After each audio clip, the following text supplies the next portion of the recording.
So I think Jokic is the best player on the planet, but I think Giannis is the most dominant player on the planet. Ladies and gentlemen, welcome back to another video. My name is Dante. This is Ben, and today we are going to rank the 10 favorite teams going into the playoffs that have the best odds to win the NBA championship. We are going to be ranking which teams we believe have the best odds in our opinion. So the playoffs are just going to be starting in a few weeks. There's a lot of good teams going into the playoffs this year for different reasons, but I think it would be cool for us to kind of dive in here and to kind of, discuss why we think these teams have the best odds, why we think they can win it all, and we want to see what you guys think as well. So Ben, if you're ready to go, I think we can get this thing started. Let's do it. The team that I believe has the 10th best odds to win the NBA championship this year is the New York Knicks. The New York Knicks they're kind of like, I don't want to say a Cinderella team, but they're definitely a team that nobody kind of expected to have as good of a year as they're having. They're currently 5th in the Eastern Conference as of this recording, 43-33. Julius Randle is having just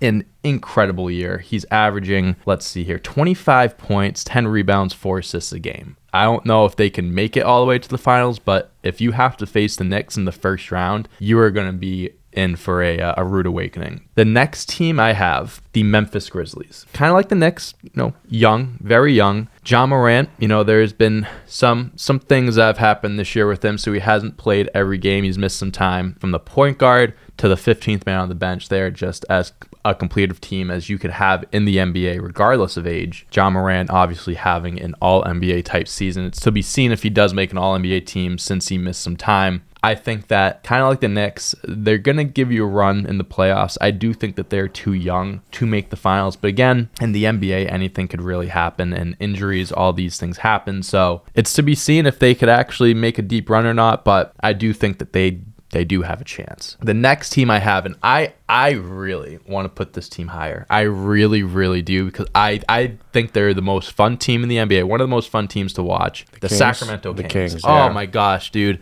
They played the Celtics about a week ago, and they lost by like 15, 20 points. But man, I loved watching that team. Last year, they traded Tyrese Halliburton. Mm-hmm.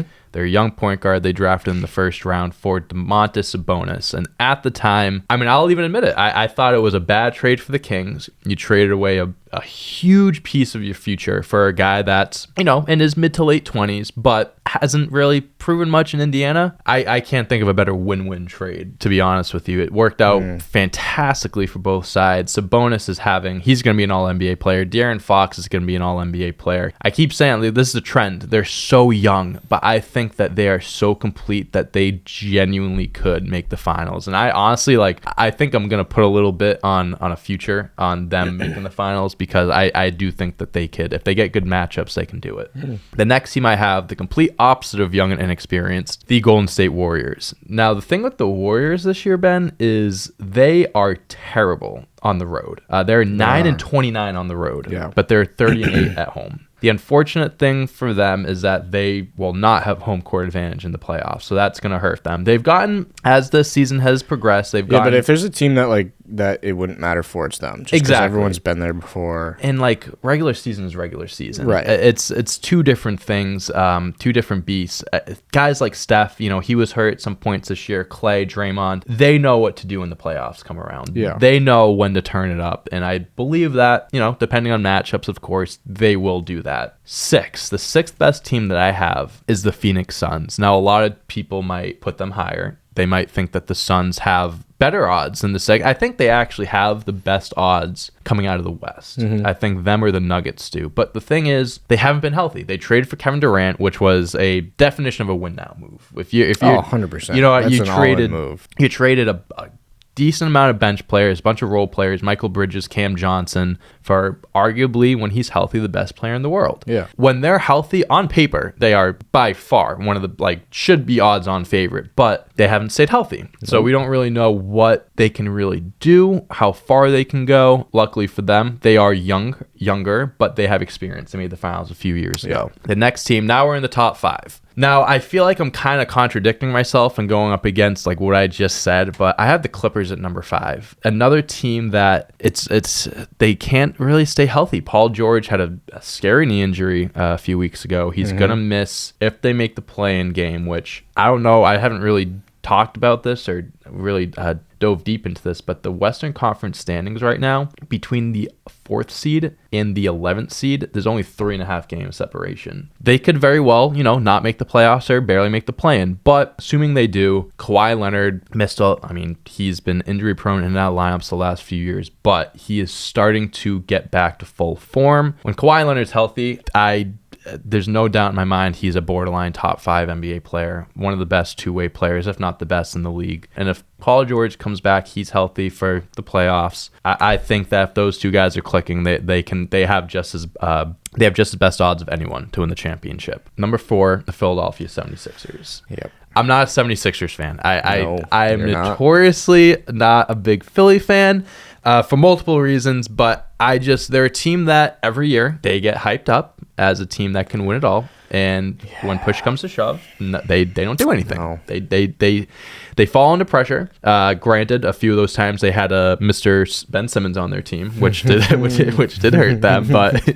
But Joel Embiid, I think he's gonna win MVP this year. It's a toss up. I think they gave it to Nikola the last 2 years, and it was the last 3 years. It really has been Nikola or Joel Embiid, and it's like a coin. It's like you're flipping a coin, really. And I think Joel Embiid does deserve to have an MVP. He's leading the league in scoring. One of the most dominant seasons from a center that we've seen in a long time. And James Harden proving himself as one of the best playmakers. He's not really that Houston James Harden anymore. Mm-hmm. He's just he plays second fiddle to Embiid, and it works. It really works. Those two guys have a lot to prove this playoff run. They have chips on their shoulders. I think that they can do it, but again, I could put them higher, but I'm not, because each year they don't do anything. Yeah. So until they prove me wrong, I'm gonna keep continuing to say what I say about the Sixers. Overrated, this, that, but they are the 3rd seed in the East. They deserve that respect. Speaking of the other MVP candidates, the Denver Nuggets, number 3. I do believe that out of all the teams in the West, obviously going off of these rankings, like the Suns can make a run, the Clippers can make a run. I think the Nuggets are the safest bet to make the NBA Finals. They've, had a few different injuries. Jamal Murray coming back from a torn ACL. Michael Porter's kind of, he has his little bits of injuries here and there. But Nikola Jokic, this motherfucker, the best player on the planet. I agree with that. I would be cool if Jokic did win 3 straight MVPs. It would be cool. I think that he is deserving of it. And as long as he's healthy, dude, you could put literal YMCA players around this guy. I'm not even kidding. Like, you could put YMCA players around this guy, and I still think that they could make it as far as the Western Conference Finals. Now, top 2. Now, I think the 2 teams we have left here. I do. We do. Let's start to see how you rank them here. The last 2 teams we have are the Milwaukee Bucks and the Boston Celtics, the number 1 and 2 seed in the East. This is what I'm going to say. I believe whatever team comes out of the East is going to win the championship. The team that I believe has the best odds to win the NBA championship this year, Ben, is the Milwaukee Bucks. All right. Okay. Milwaukee Bucks. I don't have the number pulled up, but I know I'm not that off. They've won 27 out of their last 32 games. Chris Middleton was out for a good amount of time. He came back, and they were like 15-16-0 when he returned. Yeah. Brook Lopez is probably going to win Defensive Player of the Year, which sucks for me because I took Jaren Jackson to win it, but well-deserved regardless. And Giannis. I think Jokic is the best player on the planet, but I think Giannis is the most dominant player on the planet. Without him, that team really wouldn't be too... honestly, even without him, I think they'd be a playoff team. But when you have him, Chris Middleton firing all cylinders, playing the way he is, Drew Holiday was an all-star this year. They have a very stacked team. They got hot at the right time. I do believe that the Celtics and the Bucks they're neck and neck. I really believe that those two, whichever one of those teams makes it out of the East, is going to win. Tatum, he was an MVP candidate. He was number 1 for a few weeks, top 3 for a good amount of time. Jaylen Brown also, I want to give him his flowers as well. I fear that Jaylen Brown is so good that he is going to want to break free from Boston and want to be a number 1 on his own, which probably is fair. It's fair. I totally understand. He recently, I also think it would be a mistake, but there was an interview that he did recently. I don't know if you saw this on social media, where they were just kind of talking about his future, what his plans were, what his long-term plans were, and he's like, I want to be where I feel welcomed. I want to be where I feel like I belong. Mm-hmm.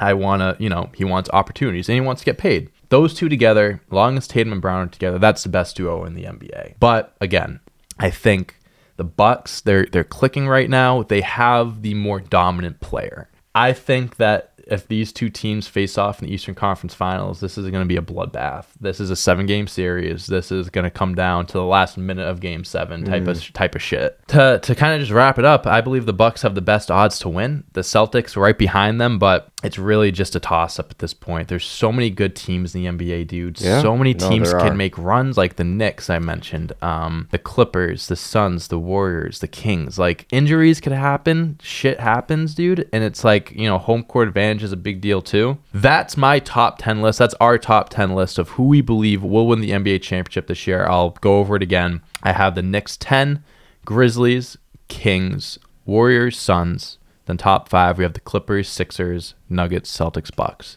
Now, this is a very debatable topic, very subjective. So I would love to hear in the comments who you guys believe has the best odds to win the NBA championship this year, because it's a toss-up. It can go to anyone. So I'd love to hear your opinions. Voice off in the comments. Make sure to like, subscribe. Check out other videos on this channel. Check out content on other platforms, TikTok, Twitter. Look up Clutch Points. We're everywhere. Till the next time. Peace out.